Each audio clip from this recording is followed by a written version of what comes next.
morning, everyone. We talked about degradation of lipids last time, and today we are going to talk about a related topic, namely ketone body production, ketogenesis. Okay, so ketone bodies are actually produced when we have in particular an elevated level of degradation of lipids. So the extent to which ketone bodies are produced depends on the production of lipids, of fatty acids, and not the production, the degradation,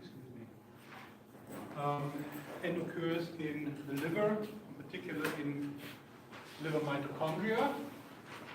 Okay, and the reasoning behind this is that these processes actually release CoA, so unacylated CoA, that then can be utilized for continued degradation of fatty acids. Remember, we have to activate our fatty acids by linking them to coenzyme A, and we also have to produce acetyl-CoA in the degradation of fatty acids, so we need a lot of CoA when we break down fatty acids. And in order not to run out of this CoA, we need processes that release CoA again, and ketogenesis is this kind of process. So this is of particular importance also when we have overproduction of acetyl-CoA at times of starvation, and also when we cannot utilize carbohydrates and increased level degrade lipids and break down fatty acids for energy production. And this is when we suffer from diabetes. Okay. So, let me put this in first. So, this slide tries to make you understand what happens when we have ketone body production or an increased degradation of fatty acids. So we break down fatty acids, we produce acetyl-CoA at increased levels, and we've learned already that acetyl-CoA actually has an inhibitory effect on pyruvate dehydrogenase. Remember, that's the enzyme complex that converts pyruvate to acetyl-CoA. So we utilize carbons coming from the degradation of carbohydrates. And if we have a lot of acetyl-CoA, we will need to produce more acetyl-CoA from degradation of carbohydrates. For that reason, it makes sense that acetyl-CoA actually inhibits pyruvate dehydrogenase. At the same time, acetyl-CoA actually has an activating effect on another enzyme, pyruvate carboxylase, that we have talked about already in the context of anaplerotic reactions with the citric acid cycle. So a reaction that will fill up the citric acid cycle again, and in particular this carboxylation reaction carboxylates pyruvate to produce oxaloacetate. And this reaction, as we will learn in a couple of weeks, is important for gluconeogenesis. Okay, so oxaloacetate needs to be produced for the production of the de novo production of glucose in the liver, and acetyl-CoA actually has an activating effect on this enzyme. So, when we have increased concentrations of acetyl-CoA, then we have this ketone body production, and ketone bodies can be considered to be analogous to soluble, water-soluble fatty acids. They are not fatty acids. Okay, we'll take a look at the structure in a moment, but often enough they are referred to as soluble fats, but they are not. Okay, but they are equivalent, and they can be utilized for energy production extrahepatic tissues.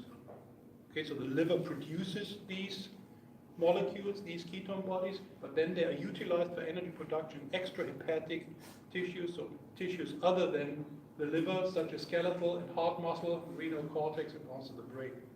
Okay. Okay, so what are ketone bodies?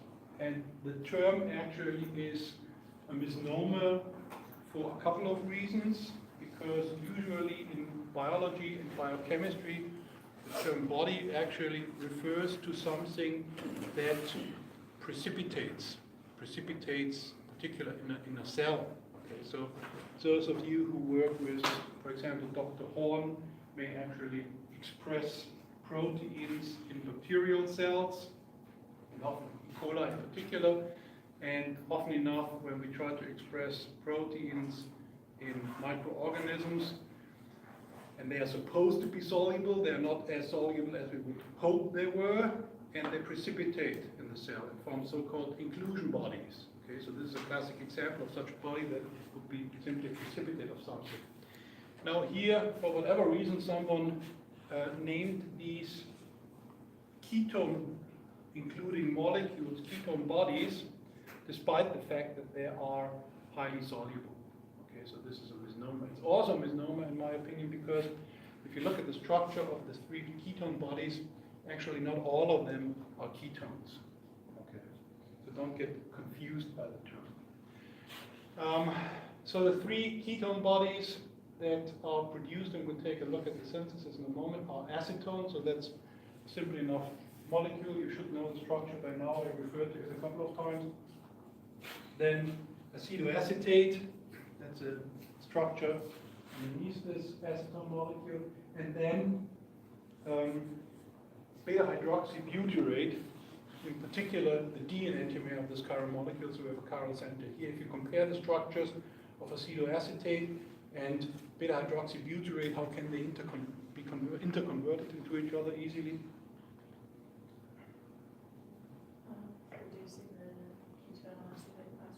Reducing this ketone will lead to the production of a hydroxyl group. Exactly that is happening also in the production of ketone bodies, as we'll see in a moment.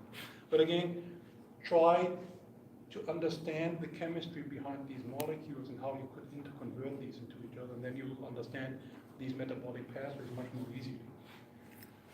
Okay, so this slide shows how ketone bodies are produced in the liver, again, in liver mitochondria. So remember what we want to achieve. We want to free coenzyme A, so that fatty acids. So if we have a lot of acetyl-CoA produced in the degradation of fatty acids, thiolase, the last enzyme in the beta oxidation, actually catalyzes the reverse reaction. We referred to this last time. Okay. So remember that this enzyme actually in the liver can catalyze the reverse reaction if we have an accumulation of acetyl-CoA. And what it does is that it takes one of these acetyl groups and conjugates it to the other coenzyme, acetyl-CoA, releasing a CoA and forming a molecule called acetoacetyl-CoA. From this, we use an enzyme called HMG-CoA or hydroxymethylbutyryl-CoA synthase, uses this molecule and adds another acetyl unit that comes from another molecule of acetyl-CoA, and that we have different colors here actually. So we add another molecule here, okay, and have now a molecule called beta-hydroxy-beta-methylbutyryl-CoA or HMG, and that's what gives this enzyme that synthesizes this molecule also its name, HMG-CoA synthase or hydroxymethylbutyryl-CoA synthase. So just look at these two steps. We fuse first two acetyl-CoAs, release one CoA, then we add another acetyl-CoA and release another CoA. Okay. The enzyme here that produces CoA is present primarily in the liver. Okay, that's why we have ketone body production primarily in the liver, and this reaction is also the rate-limiting step of this overall pathway. Now, why is this molecule called beta-hydroxy-beta-methylbutyryl-CoA? Can you tell me? And again, I want to remind you that there's a reason why certain molecules have been given a certain name. Okay, and it makes a whole lot of sense to try to relate name and structure, because otherwise it's just overwhelming to remember all these names and then to remember all these structures and have no relationship between these two things. Okay, so why would this molecule be called beta-hydroxy beta-methylgluteryl-CoA? You should easily be able to answer this question. Yes, please. The beta carbon has a hydroxyl and methyl group coming off of Yeah, it. that's a good start. Okay, the beta carbon, okay, has hydroxyl group and a methyl group. Okay. Here. So how about butyryl-CoA?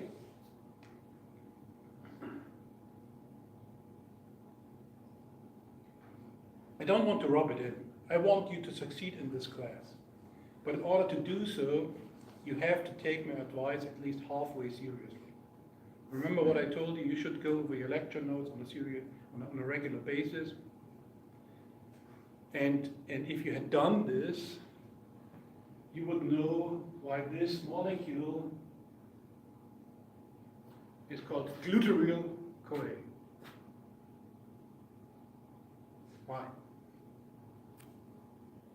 Yes. The blue part is the side chain of glutamate. Not glutamate.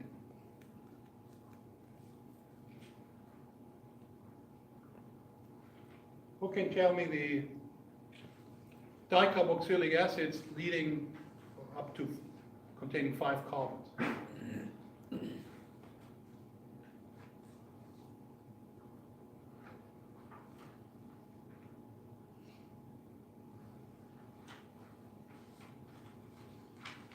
I know that everyone finds this class incredibly hard, okay? But believe me, the reason for that is that you don't do what you're supposed to be doing. Sorry, I have to say this over and over again because I want you to succeed. I need to encourage you, and if it's by rubbing it in over and over again, I have to do that. I'm suffering here seeing that you don't take my advice. Yes, please. That's a hidden dicarboxylic acid. It's not hidden, yeah, you can say hidden, Yeah. because it's linked to a coenzyme here, right? It's glutamic acid. Not glutamic acid. It's glutarate. It's glutarate, okay? Glutarate, where do we talk about glutarate? And TCA. In the tricarboxylic acid or in the citric acid cycle, okay? So this is based on glutaric acid, or the ionized form would be glutarate.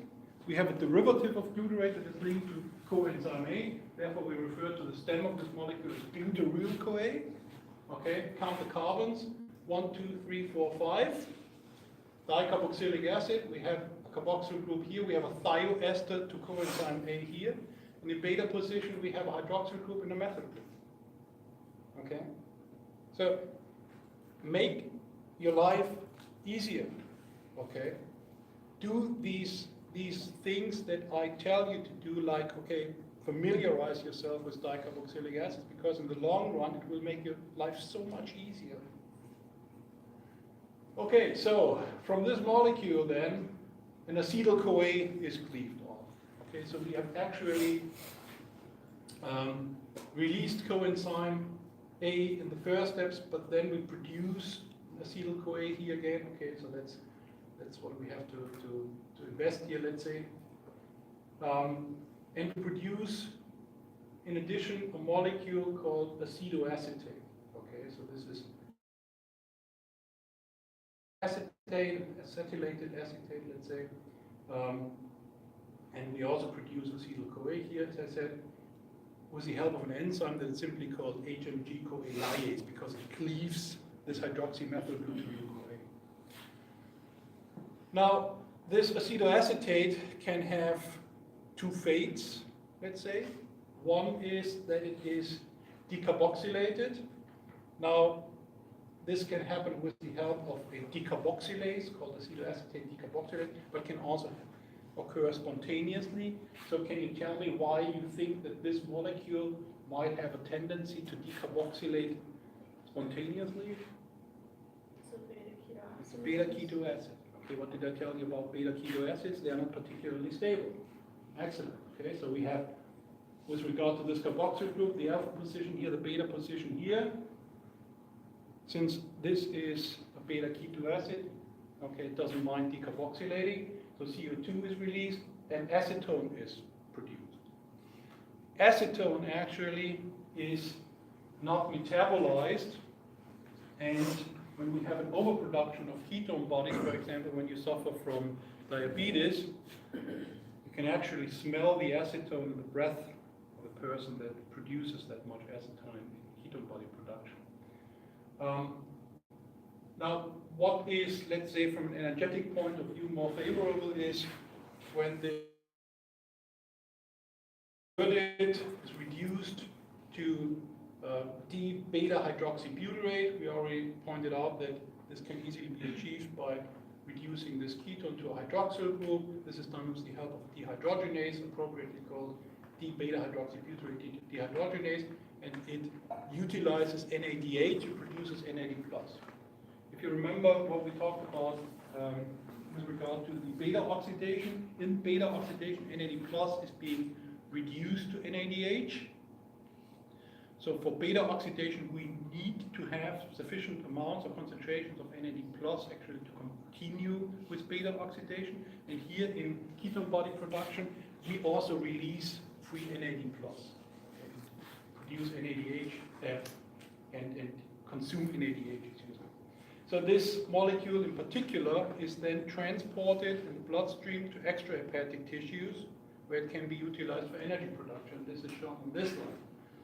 So in extrahepatic tissues then, we have a conversion to acetyl-CoA. Acetyl-CoA can be channeled into the citric acid cycle in these extrahepatic tissues. And we talked about how much energy acetyl-CoA produces this way. But in order to get to this acetyl-CoA, what we first have to do is we have to oxidize the hydroxyl group in hydroxybutyrate back to the ketone. We produce NADH, which can be used in these tissues also for energy production.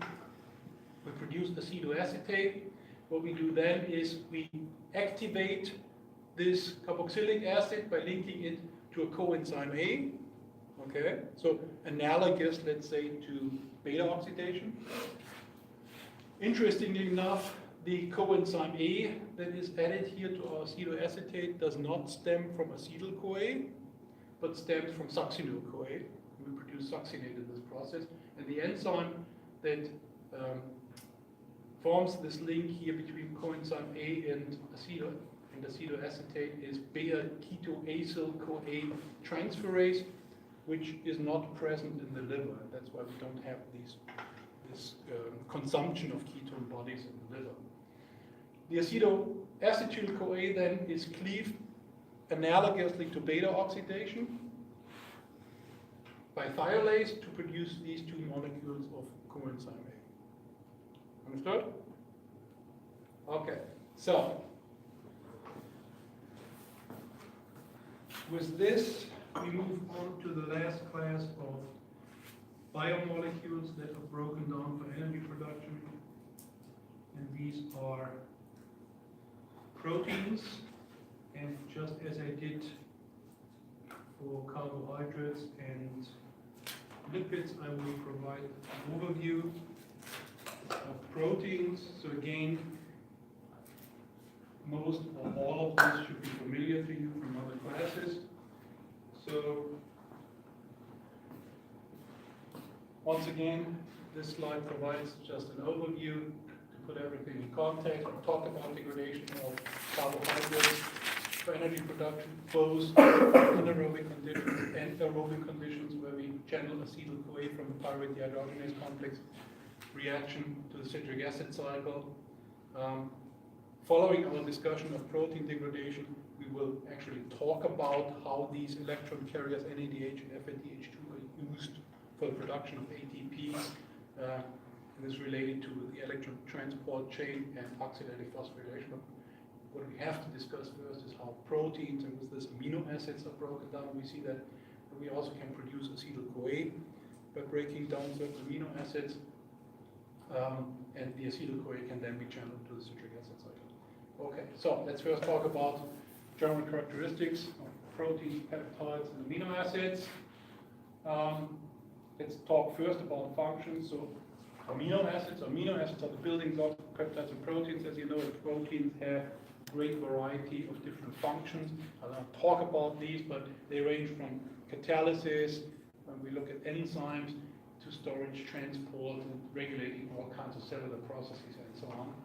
What we will learn also in our discussion of the degradation of proteins and amino acids, that certain amino acids also can be utilized as precursors for the synthesis of glucose. So by now you should have an understanding that glucose is a very important fuel, essential, because it's the only fuel actually for a couple of tissues and cell types. Amino acids also are precursors of nucleotides, and I pointed this out briefly when we talked about the amphibolic nature of coenzymes. I also pointed out that glycine, together with succinyl-CoA, a product or intermediate of the citric acid cycle, is precursor for the synthesis of porphyrins and heme. Then we will see when we talk about the biosynthesis, I believe, of amino acids and related compounds, that these amino acids here, glycine, arginine, methionine, are the building blocks to form phosphocreatine, and phosphocreatine is an important energy storage molecule in muscle cells and nerve cells. Then a couple of, quite a range actually, of amino acids are important neurotransmitters and hormones. Arginine is a precursor of nitric oxide, a molecule that has a great variety of different functions. We'll talk about this also when we talk about the biosynthesis of amino acids and related compounds. And then glutarate, cysteine, and glycine actually are the building blocks of a tripeptide glutathione, which is the most important redox system in the cytosol. Again, that's something we are going to look at in a little bit more detail when we talk about biosynthesis of amino acids. Okay, just as a reminder, when we talk about amino acids, especially in this class, we mean usually alpha amino acids, where we have the alpha carbon, such as carboxylic acid, also an amino group. So we have, if we look at this molecule here, carbon number 1, second one would be the alpha carbon, and we have linked to this an amino group, hydrogen, and then a side chain, which we usually just show as R, or residue. If you remember anything about pKa values, okay, pKa values in amino acids of the carboxyl group, the alpha carboxyl group, are somewhere around 2 and a little bit higher, okay, usually, and the pKa values of the alpha amine is usually around 9 to 10. These are just ballpark figures, which means that at physiological pH values, okay, remember the definition of pKa and what it means, that in this value of pH, we actually have this functional group, the relevant functional group, 50% protonated and 50% deprotonated. And at a pH value, depending on whether it's an acidic group or basic group, above or below this pKa value, we can assume that pretty much all these functional groups are protonated or deprotonated respectively. So if we look at this carboxyl group and look at pH values above 3, this will be deprotonated, while at pH values, let's say below 8 or so, this will be completely protonated, this amine. Okay, so that means that if we look at a pH value around neutral, we will have this Zwitter ionic form, okay, where we have a carboxylate linked to the alpha carbon and then a protonated amine, NH3+. Okay, let's talk a little bit about the classification of amino acids. And the classification of amino acids invariably is done by looking at the nature of the side chains.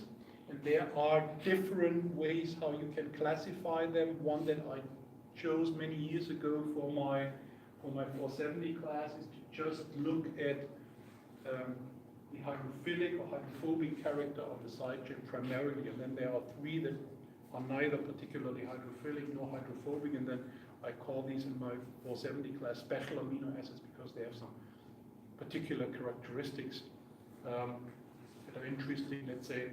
But overall, we can just distinguish are they more hydrophilic or more hydrophobic, and then we can go from there and make it more complicated. But classification, and I'm not going into any detail in this class, but I try to make my students in 470 understand that this is not a straightforward thing to do. Okay, you can make it as complicated as you want.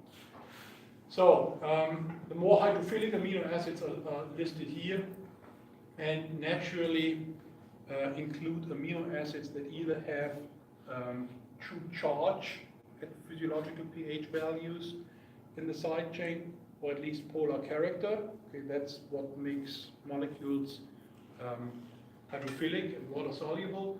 So if we look at these three, they are called basic amino acids, as you should remember. They comprise lysine, arginine, histidine, and all at physiological pH values can have a positive charge in the side chain. So you have this amino group here, the epsilon amine group that can be protonated.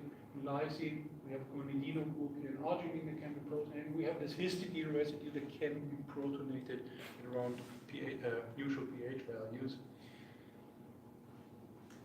The naming also is potentially confusing. Be aware of such things.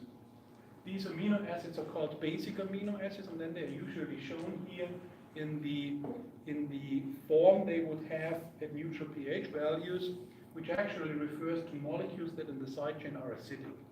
Try to understand, rationalize things like this, because these are the conjugate acids of our basic molecules. Okay, but if you look at the deprotonated form here, let's say just protonate this carboxyl group, this carboxylated from a carboxyl group, deprotonate this to the unionized form, and take the proton away here and look at this molecule. It can accept proton in the side chain, and then we have a base there. And that's what is the basis here for the naming of these amino acids. Okay, but be aware that that's not a base, that's an acid. Okay, and I'll talk a little bit about the, let's say, nomenclature glitches more in a moment. So similarly, acidic amino acids, as shown here, are not acidic in the side chain, they're actually basic because they can be protonated. But if we look at the unionized form, we would have a carboxyl group here and a carboxyl group here in aspartate and glutamate respectively, that aspartic acid and glutamic acid in the protonated form, that could donate a proton. Understood? Okay, so be aware of such things. So don't take everything that you see for granted. And say, yeah, but it must be basic because of basic amino. It depends on how you would present it and what's the protonation status. Okay. So the sister compounds of aspartate, they usually refer to these as aspartate and glutamate, not aspartic acid and glutamic acid, because of physiological pH values, they are deprotonated usually in the side chain. Okay. So the sister compounds, or the daughter compounds would be more appropriate, are asparagine and glutamine, and we have simply converted the carboxyl groups in the side chains to amino groups. Okay. Often enough, students at any level make the mistake of believing that this nitrogen could be protonated. Okay. It's not protonated. Okay. So we have the proximity here of the oxygen that pulls away enough electron density, but this is not basic enough to be protonated. So don't make this mistake. In my 470 class, all the time when I ask them, okay, so which amino acid in the side chain could have a positive charge, they would point to asparagine and glutamine respectively. No, this is not going to be protonated. Okay. So these obviously have either true charges or can't have true charges, or have at least polar character, and these two have polar character, and so do these two amino acids that have hydroxyl groups in them in the side chain, serine and threonine. Okay, by now you should know the structures. I have to expect that you know the structures of these, and I also have to expect that you know the 3-letter and the 1-letter symbols for these. Very important, because you don't always want to draw the whole structure of these molecules. You want to make your life easy, and then if you have to write, for example, the amino acid sequence of a peptide, use either the 3-letter abbreviation or the 1-letter symbol. Okay. So, amino acids that are more hydrophobic, okay, again there, nothing is as straightforward as it seems first glance, but it's relatively straightforward here for these molecules going from left to right. Namely alanine, valine, isoleucine, leucine, and also methionine. We have a methyl group here, isopropyl group, and butyl, isobutyl group here in these molecules. And then we have in methionine actually something that is comparable to an N-butyl side chain. Okay. So from a chemical point of view, the sulfur here in this thioether is actually size-wise comparable to a CH2 group, and also with regard to the electronegativity, it's comparable. So this is comparable to actually simply an N-butyl group. When we look at the so-called aromatic amino acids, we have a phenyl ring here in phenylalanine, a hydroxylated phenyl here, okay, in tyrosine, so phenol, okay, and we have an indole ring system here in tryptophan. Especially when it comes to tyrosine, I often get the question why I have this listed on the hydrophobic amino acid. Yeah, the reason is that tyrosine is actually quite hydrophobic. Okay, so I worked a lot with amino acids in my career, and I had to produce solutions of free amino acids in aqueous buffers. And believe me, the amino acid that is the hardest to dissolve in aqueous solution is tyrosine. So anyone who says that tyrosine is hydrophilic has never worked with this molecule, doesn't have really the understanding of the properties of this molecule. So the hydrophobic character actually surpasses, let's say, the little hydrophilicity that comes here from this hydroxyl group. I know that particularly in biology textbooks, often this is listed under hydrophilic. That's not quite true. What we can do, however, is we can deprotonate this hydroxyl group here in form of phenolate anion, which is, of course, more hydrophilic. We also, for that reason that we have here a little bit of hydrophilicity, can have tyrosine occasionally more at the surface of globular proteins. But then, in particular, we have it, let's say, in the active sites of enzymes or something like this. So I'm not denying that there is some polar character in this molecule, but overall, tyrosine is rather hydrophobic. Okay, same is true with tryptophan. Terminological glitches. Okay, so these three amino acids are in biochemistry the aromatic amino acids. Okay, which is true. They're all aromatic compounds. The problem with this is that this amino acid, histidine, which is called basic amino acid, actually also is aromatic. Okay, but this is in biochemistry usually neglected, omitted. So when we look at the nomenclature and the naming of these amino acids, these are the three basic amino acids, and these three, phenylalanine, tyrosine, and tryptophan, are the three aromatic amino acids.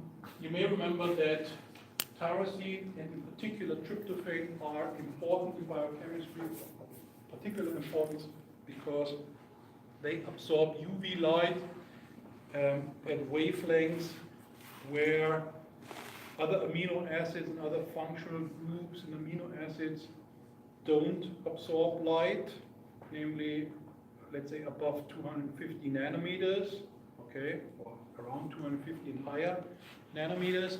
In particular, tryptophan has a relatively high absorptivity with a maximum at 280 nanometers.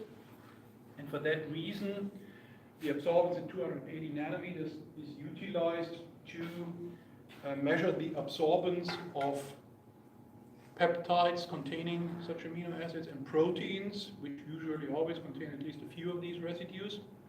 And we can utilize the absorbance then, when we know the extinction coefficient, to quantify proteins by simply measuring the absorbance at 280 nanometers. Okay?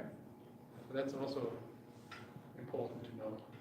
Again, there are many ways to classify amino acids. So if you just look at those that are clearly more hydrophilic and those that are clearly more hydrophobic, there are three left that are neither clearly hydrophilic nor clearly hydrophobic, and these are cysteine, glycine, and proline. And in this textbook that I first used when I started teaching here at NIU, referred to these as special amino acids. So characteristics that other amino acids don't have, but they are not particularly special. Okay, so I don't want to offend any of the standard amino acids. They're all special, but these are a little bit more special according to this textbook because they have these particular characteristics. So as you know, cysteine, the thiol and side chain of cysteine can form disulfide bridges. So this is an oxidation reaction. That's a reversible reaction. Disulfide that can be formed between two such thiols can also be reduced back. Okay, and this is of particular importance. If I have it here, I have it later, I think, in, let's say, the cross-linking of different proteins, peptides, or also stabilizing certain three-dimensional structures in peptides and proteins. We can either have intra-chain or interchain disulfide bonds, which are of great importance. Glycine is special because it's the only standard amino acid that is not chiral, okay? Does not contain a carbon that is surrounded by 4 different substituents. All other amino acids have at least one chiral center. Some actually have 2. So I'm not going to talk about chirality of amino acids here at all, but that's what makes glycine special. Also, it's the smallest amino acid. Okay, so for that reason, it's let's say often found in tight turns and things like this in peptides and proteins. Talking about such turns, proline is a special amino acid, first of all because we have the side chain actually reacted with the alpha amine, and there are different ways how you can refer to this. Actually, it's a secondary amine here. Okay, often enough in biochemistry, it's called an imine, and proline is called an imino acid, but organic chemists don't really like that because it's strictly speaking not an imine. Amines look differently, okay, but that's what you see in biochemistry literature. We'll see that proline actually is formed by linking the side chain to this alpha amine, and we'll see how that works. Okay, so we introduce an aldehyde in the side chain, and then we have more or less spontaneous reaction of the side chain aldehyde with the amine. So we first form a Schiff base. Remember, the reaction of amines with aldehydes forms a Schiff base. Schiff bases like to form. So whenever we have a linear molecule and we have an amine and an aldehyde in the same molecule, we facilitate cyclization and ring formation in such molecules, and this kind of chemistry is actually one of the most classic and traditional methods for producing heterocycles. Okay. So I'm not sure how much heterocyclic chemistry you had in your career, but that's a classic method. It is also utilized in nature to produce proline, as we will see. But what makes proline also interesting and important is that it is the only amino acid that in peptides can be found, and we'll talk about the peptide bond in a moment, in cis configuration. Conformation terminology is not quite straightforward here. And with this can induce kinks in peptide chains. So if we have dramatic directional changes in the peptide, we find there a protein, a proline. Okay. So that's what makes these amino acids special. I mentioned the name standard amino acids, so when we talk about standard amino acids, we mean the amino acids that are utilized by ribosomes for protein biosynthesis. That's something that we take we have time. And all these amino acids, besides glycine that is not chiral, are L amino acids. Okay, so we have 20 standard amino acids. We can also refer to them as proteinogenic amino acids because we find them in proteins, okay? And in addition to glycine, again, that's not Chiral, all these amino acids that are utilized by ribosomes are L-amino acids. This does not mean that we do not find D-amino acids in nature as well. We actually find lots of D-amino acids in nature, for example, bacterial cell walls. We find them as racemization products when amino acids age and proteins age. And we also find the amino acids in our own body, not only as racemization products, but also fulfilling important functions, for example, as neurotransmitters. So there are certain amino acids that in the D-enantiomeric form serve as neurotransmitters.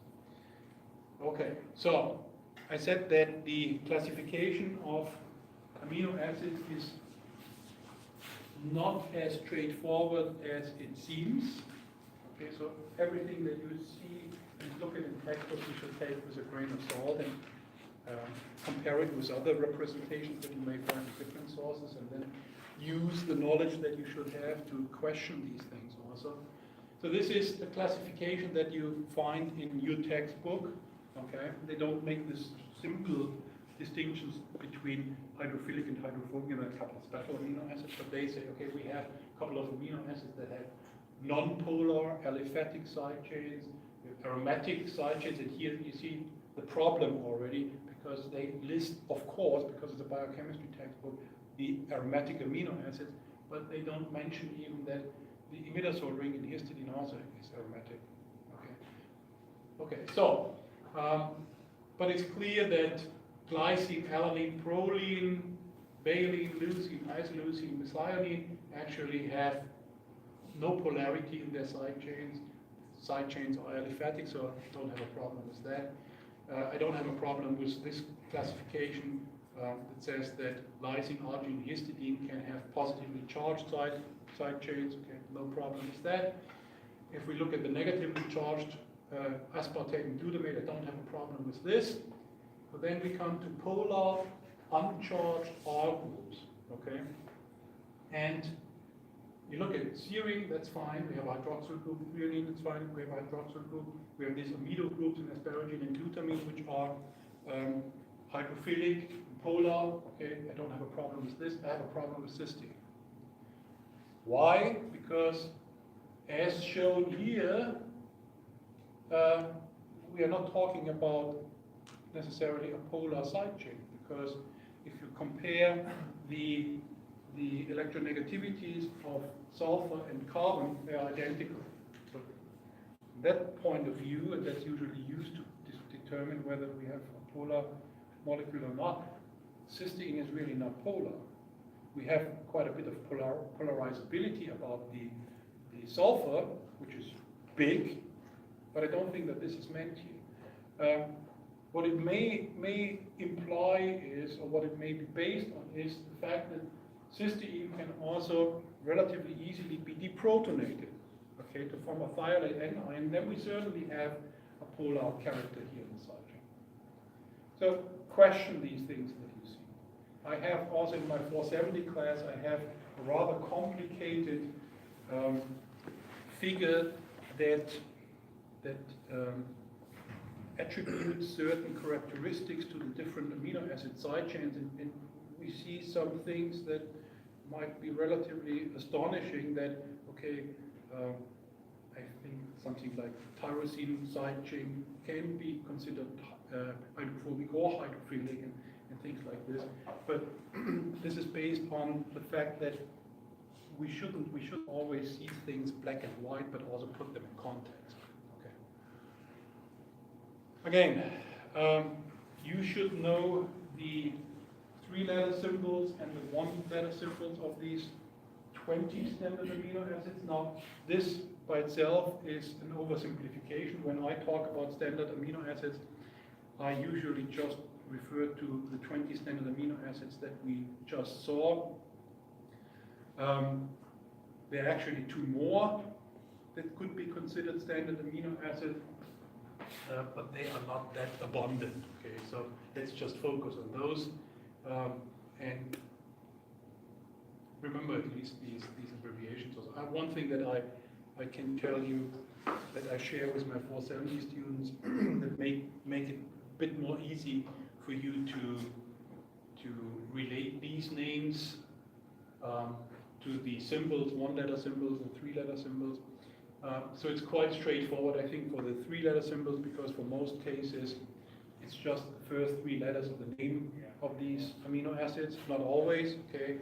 If we look at tryptophan, it's TRP and not TRY, probably to distinguish it from TYR for tyrosine, but I can only speculate on that. And there are other exceptions, okay? But as it comes to the one-letter symbols, there are obviously a number of amino acids that start with the same letter, like alanine, aspartate, asparagine, arginine, and such. And so we just have to find different ones, different one-letter symbols for these. If you look at the structure, and you can at least relate the name of these amino acids to the structure somewhat, you'll see that for those molecules that have a somewhat simpler structure, it's actually the first letter in the name that has been used as a one-letter symbol. Alanine certainly is simpler than arginine, okay, and so on. Glycine is simpler than glutamate or glutamine, okay. So that may help you a little bit, and then, okay, just have to get into your head. I mentioned ionization of amino acids. We've seen that there are a couple of amino acids that have side chain functional groups that can also ionize, and that's also not such a straightforward topic, because usually we discuss the ionization of these amino acids by introducing things like titration curves. So we start with the free amino acids and we add base, and then we abstract a proton from an appropriate functional group. So then we add acid and we donate a proton. You may remember all that. And then we come up with a list of amino acids. I think I have it here. That summarizes which amino acids of the standard amino acids have an additional ionizable side chain. Okay, so aspartic acid we saw has the alpha carboxyl, the alpha amino group, and a carboxyl group in the side chain. So we have three, and there are a couple more. Okay, so the acidic are obvious, the basic amino acids are obvious. We have these functional groups that can donate or accept protons in the side chain. Tyrosine I mentioned, and cysteine I mentioned, okay? What this table does not show is that there are additional amino acids that in an appropriate environment that we may find in a protein can also be ionized, like serine or even threonine and such, okay? So again, you have to put things in context and understand under what circumstances, for example, amino acid side chains could be deprotonated or could be protonated.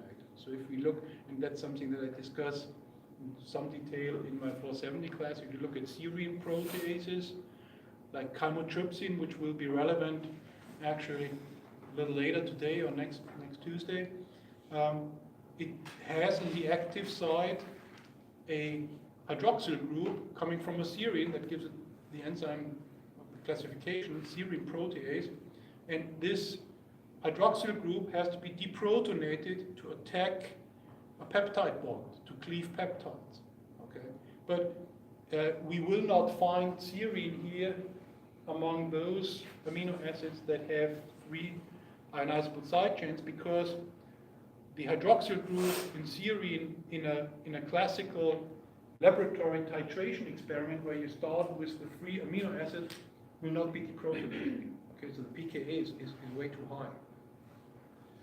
Okay, so if we put this hydroxyl group in a hydrophobic environment or have amino acid residues next to it that facilitate a deprotonation, then we may actually deprotonate this hydroxyl group and form an alcohol later. So try to put these things in context and understand what's going on. So here we're just talking about ionizable side chains of amino acids as they occur in their free form and as determined in the titration experiment. Understood?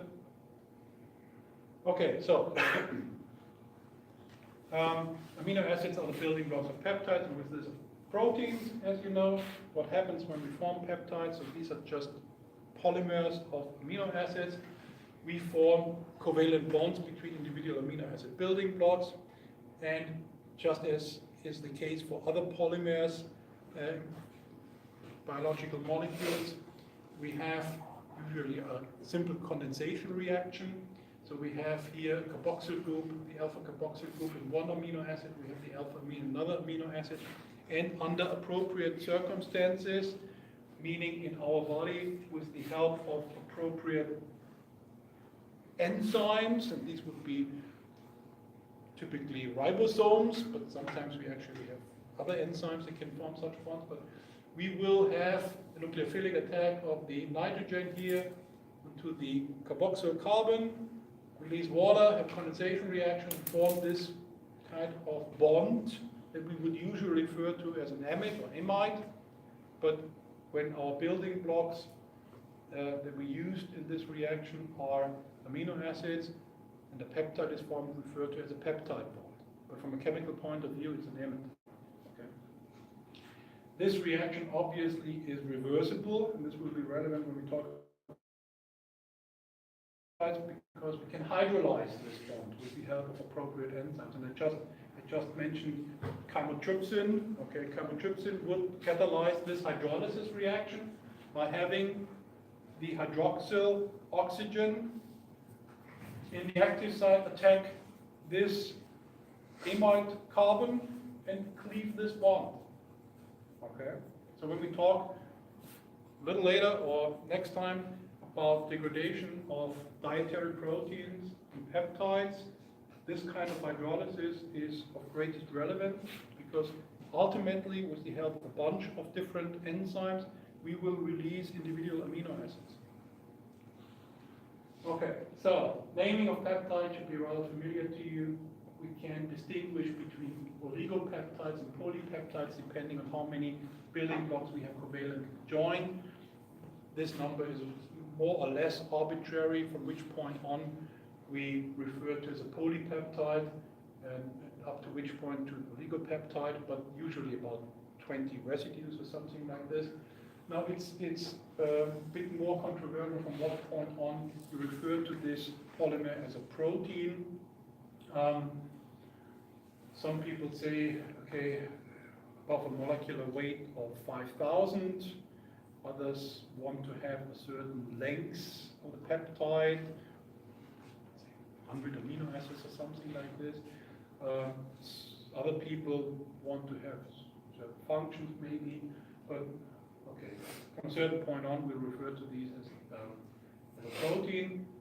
Remember the unit for the molecular weight we usually use in biology and biochemistry, namely Daltons, instead of U or kilodaltons, for thousands of Daltons.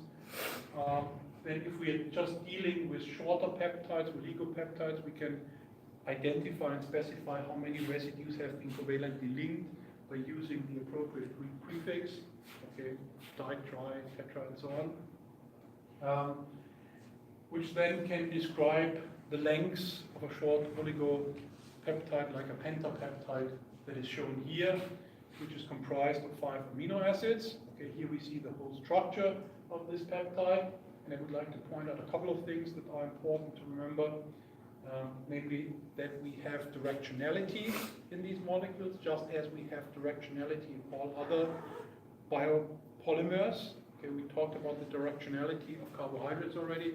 We will see that we also have directionality. We should know that in polynucleotides, oligonucleotides, and such.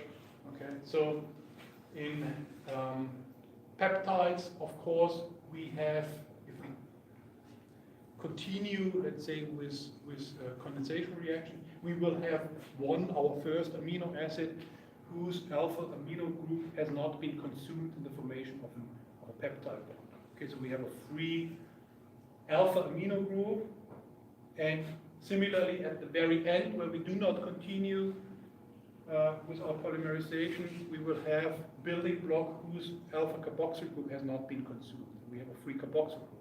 So we have two ends that we can distinguish, and we can refer to them as either the amino terminal end or amino terminus and the carboxy terminal end or carboxy terminus, or we can simply call them the N terminus and C terminus respectively.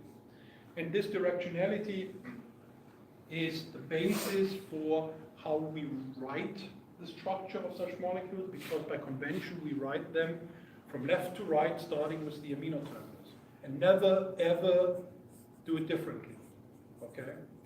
Because whether you have a molecule here shown in the three-letter code that comprises serine, glycine, tyrosine, alanine, and leucine, with serine having the free alpha amino group and leucine having the free alpha carboxyl group, or you reverse this order and you write leucine, alanine, tyrosine, glycine, serine, it's a different peptide with different properties.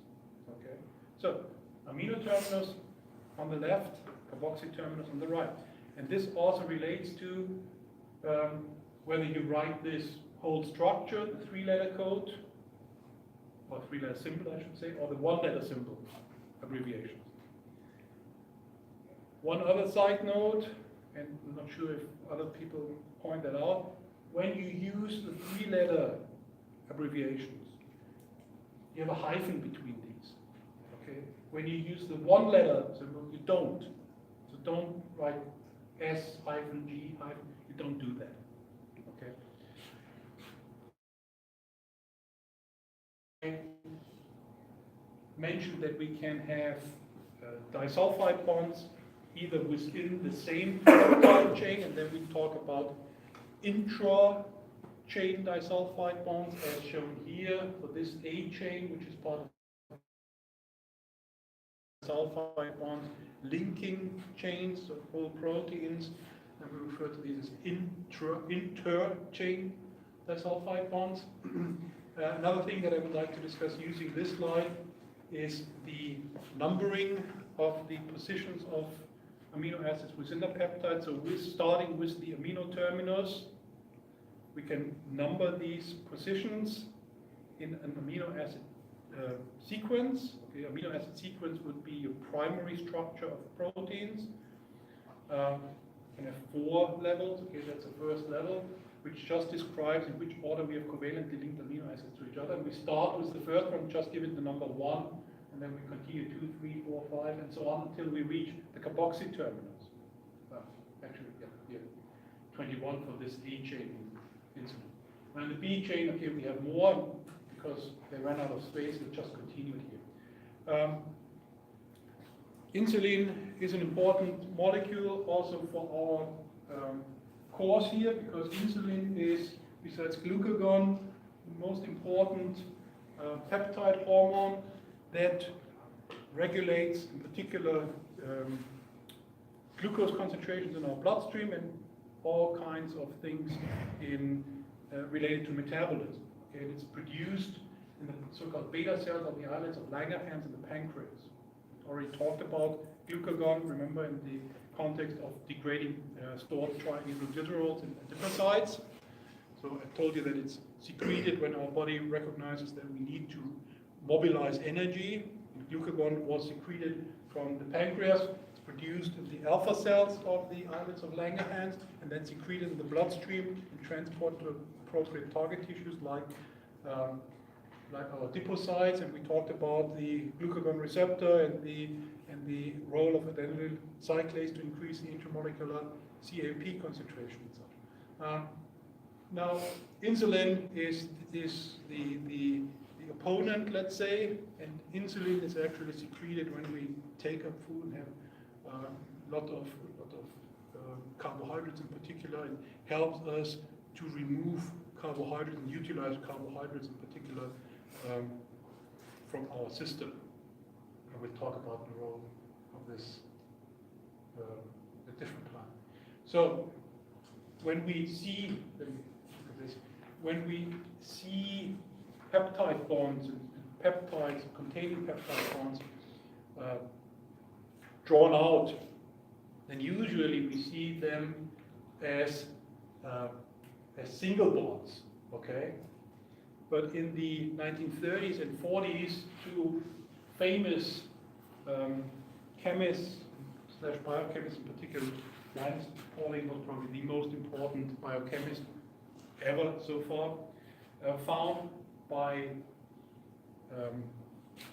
using X-ray crystallography to study the structure of amino acid peptides, that the bond length between the carbon and the nitrogen in this peptide bond is actually shorter than would be expected for a typical single bond.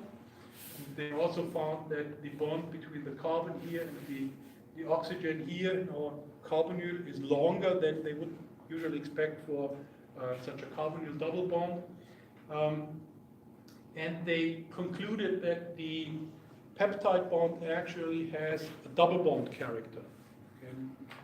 Said that we have about 40% double bond character, meaning that our true structure for our peptide bond is somewhere between these two resonance structures. Okay, so it's neither a true single bond nor a true double bond, it's somewhere in between. But this has important ramifications, namely that these 6 atoms that are shown here on this slide, which are making the so-called peptide group, all lie in one plane, in one rigid plane. Okay, and then we would have our side chains linked to the alpha carbon. Okay, and we have some rotational variability about certain bonds, which I'm going to show you in a moment. But these 6 atoms here, 1, 2, 3, 4, 5, 6, they lie in one rigid plane. Also, another characteristic of such peptide groups and peptide bonds is that we have polar character and we can form hydrogen bonds, okay, including the oxygen here and the nitrogen here, and we'll see examples of this in a moment. So if we look at, let's say, one peptide shown here, that's one that assumes an almost straight chain.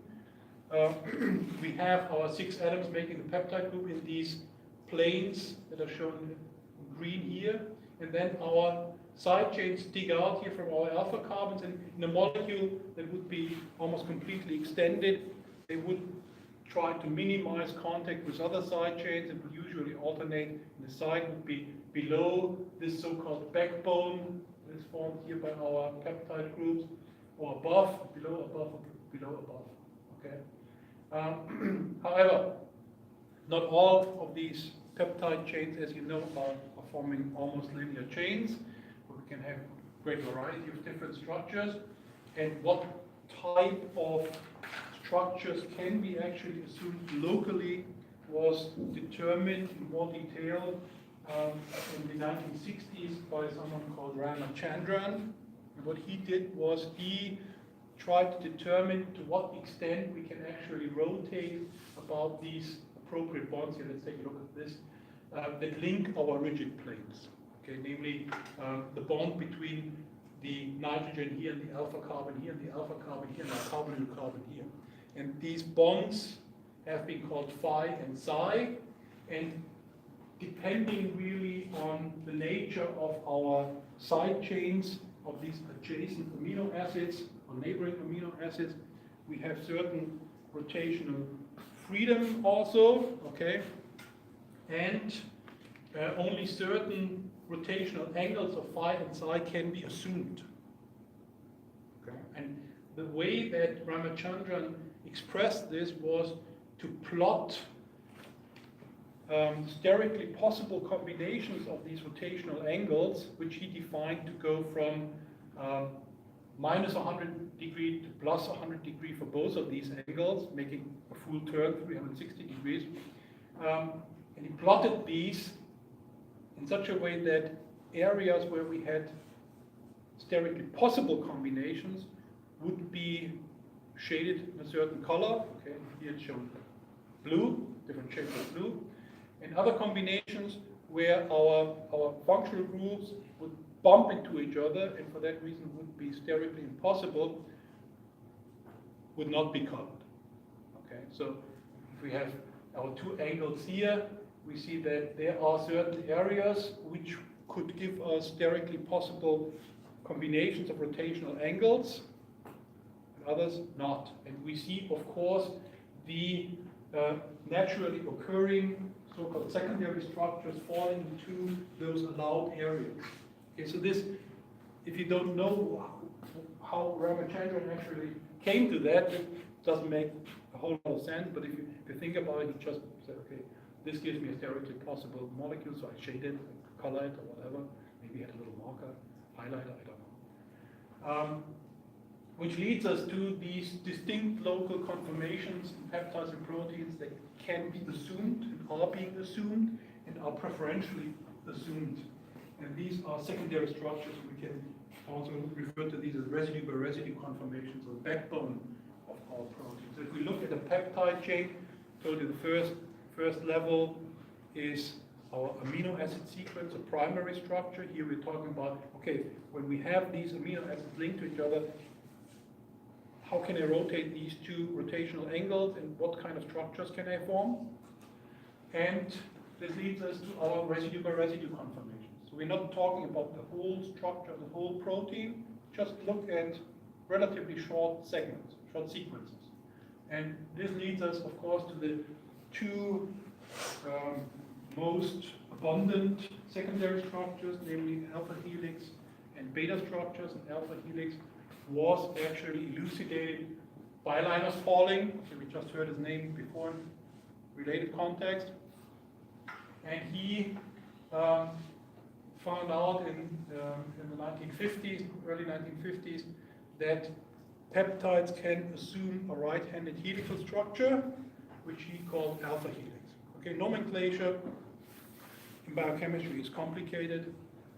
Just accept it. There are many alpha things. Okay? They often mean completely different things. Here we're talking about a secondary structure in peptides called alpha helix. Right-handed helix, here's our backbone, shaded in blue. We have sticking out from this in almost a perpendicular way our side chains are. Okay. What is important to know here is that we have a lot of hydrogen bonding along this imaginary axis running through this molecule, because every carbonyl carbon actually in our backbone hydrogen bonds with the amino group 4 residues down the road, actually, so that we have lots of hydrogen bonds which stabilize this helical structure to a great extent. We have, in an ideal alpha helix, 3.6 residues to complete one turn. I always compare this in my 470 class with a helical staircase. So you start looking in one direction, and then how many steps do you have to take up to face the same direction? Here it's 3.6 residues. And then we have a pitch, how much do we advance per turn, of 0.54 nanometers. So this is true for an ideal helix, and I wouldn't expect anyone to remember these numbers here, but these rotational angles of phi and psi obviously fall into the allowed region of a Ramachandran plot. There are certain amino acids that are more often found in helices. They are shown here. Traditionally, they have been called helix makers. Others have been referred to as helix breakers. Now, the situation seems to be a little bit more complicated, but there are some that are more likely to be found in helices. The average length of an individual helix is about 11 to 12 amino acid residues. These again are just ballpark numbers because they can be much longer, and I found a number of up to 53 amino acid residues in one helix. Okay, but just to give you an idea, we're not talking about the whole protein, we're talking about the sequence within the protein. The other important, you didn't forget anything? I don't think so. The other important secondary structures are actually, let's say, two structures. We refer to them as beta structures, and they include beta strands and beta sheets. So if we have rotational angles that form almost extended chains, we refer to these strands as beta strands. And individual beta strands can hydrogen bond with other beta strands to form beta sheets. And there are two types of beta sheets. One where the individual beta strands in these sheets run in opposite direction with regard to the carboxy terminus and the amino terminus, as shown here, and then we refer to them as anti-parallel. or they can run in the same direction, then we refer to them as parallel. Now, if you look at the hydrogen bonding between these, okay, you see that the hydrogen bonds are quite linear actually in the anti-parallel beta sheets, and they are offset somewhat in the parallel beta sheets. And for that reason, the individual bond strengths is greater in the anti-parallel beta sheets, and for that reason, anti-parallel beta sheets are somewhat more stable than parallel beta sheets. Again, there are certain amino acids that are more often found in beta sheets. I listed them here. And the average length per strand is not too long usually. It's about 6 residues, but it can be up to 15 residues, and then sheets are formed usually between 2 and up to 15 strands. Often you see 8 or something like this. Okay, so since our alpha carbons are tetrahedral, we have tetrahedral arrangement about our alpha carbons still, and for that reason our strands and sheets are pleated, and we call these sheets often pleated sheets. Here you already see a particular way of representing beta strands, namely as arrows in so-called ribbon diagrams. I hope that Dr. Baker talked about different ways how you can visualize the structure of proteins.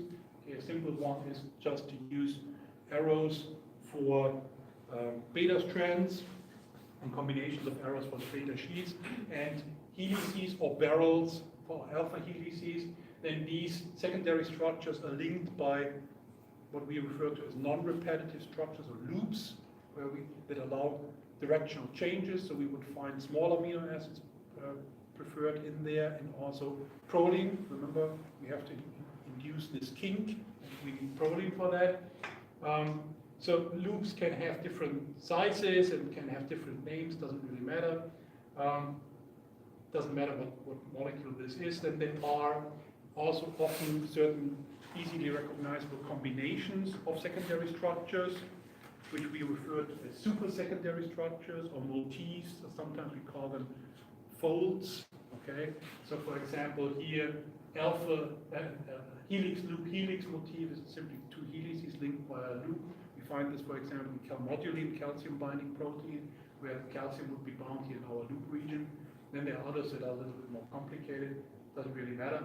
If we talk about the overall 3-dimensional arrangement of amino acids in all atoms in the protein, we refer to it as a tertiary structure, as you know. Okay.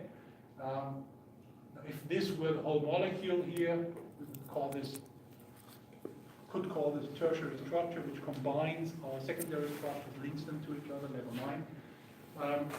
Often in looking at the whole molecule, we see certain structures that look like balls of wool or so. These are domains, and domains are structurally independent folding units that usually fulfill certain functions. They are typically around 100 amino acids long, okay, and they consist of combinations of motifs or form distinct folds. So here, for example, we have a molecule that actually consists of 4 polypeptide chains. It's a classical immunoglobulin G, an antibody molecule that would be most prevalent in serum, for example. We have 2 that are longer, have 4 domains, and 2 that are shorter, which are called light chains. The long ones are called heavy chains. So these have actually these domains which assume a certain fold, which is known as the immunoglobulin fold. So I don't have to talk about this. Now, immunoglobulins already are an example of proteins that are comprised of more than 1 polypeptide chain, obviously, except they contain 4.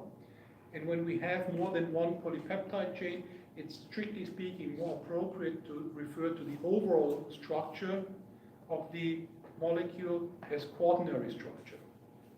And classic example to distinguish between tertiary structure and quaternary structure is to look at myoglobin, oxygen binding molecule, and hemoglobin, because myoglobin comprises 1 polypeptide chain, which assumes a so-called globin fold, which comprises 8 helices, while in hemoglobin we actually have 4 such monomers, so individual building blocks, individual structures, they combine to an oligomeric protein, in this case, a tetrameric protein. But this tetrameric form is very important for hemoglobin's function to actually transport oxygen, as I'm sure Dr. Baker discussed in great detail, while myoglobin actually stores oxygen. It has different function. And here we see a classic example between structure and function. So that's one of the buzzwords, or was one in biochemistry, structure-function relationship. So here we have an oxygen binding molecule, here we have an oxygen transporting molecule. They both contain the same prosthetic group, the heme group. It looks the same, okay, but they have different functions based on the different protein environment that they provide. Okay, so this is quaternary structure, which describes the structure of a multi-subunit protein, particularly how these subunits interact with each other and work together to fulfill a certain function. So these are the 4 levels of organization of proteins, starting with the amino acid sequence called primary structure, and the secondary structure, which usually is an alpha helix or beta strand. Then we talk about the tertiary structure, in particular if we just have a monomeric protein. Then if we have an oligomeric protein, it's more appropriate to refer to it as a quaternary structure. Okay, next time, on Tuesday, we will start talking about circulation of proteins. We're going to